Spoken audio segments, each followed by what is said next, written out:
السلام علیکم۔ ہم نے بعض دفعہ یہ دیکھا ہے کہ شاگرد اپنے استاد کو ہی چیلنج کر دیتا ہے کہ آپ کو تو آتے ہی کچھ نہیں۔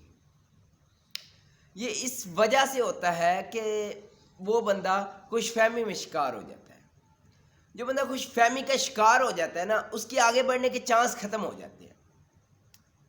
وہ اس وجہ سے کہ اس نے ابتدائی چند چیزیں سیکھنے کے بعد اپنی فیلڈ کے ایکسپرٹ کو چیلنج کر دیتا ہے، اور وہ سمجھتا ہے کہ وہ ایکسپرٹ سے بہتر ہے۔ جب وہ ایکسپرٹ سے بہتر ہو سکتا ہے، یعنی کہ وہ سمجھتا ہے کہ میں پرفیکٹ ہوں، تو جب وہ پرفیکٹ ہے تو اس کو امپروو ہی نہیں کیا جا سکتا۔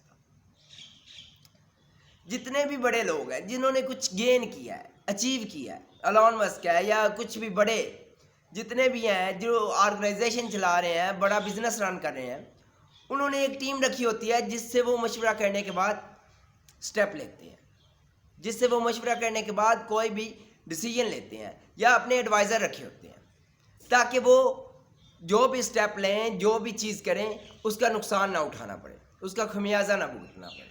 اور دوسری طرف ایک عام سے لوگ ہوتے ہیں جو خوش فہمی میں شکار ہونے کے بعد اپنی ترقی کو کھو دیتے ہیں۔ ترقی مطلب کہ آگے بڑھنے کے چانس کو۔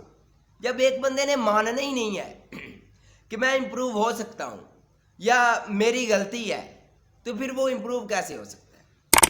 جب وہ سب سے بہتر خود کو جانتا ہے تو پھر وہ امپروو ہونے کی چانسز ہی بالکل ختم ہو جاتے ہیں۔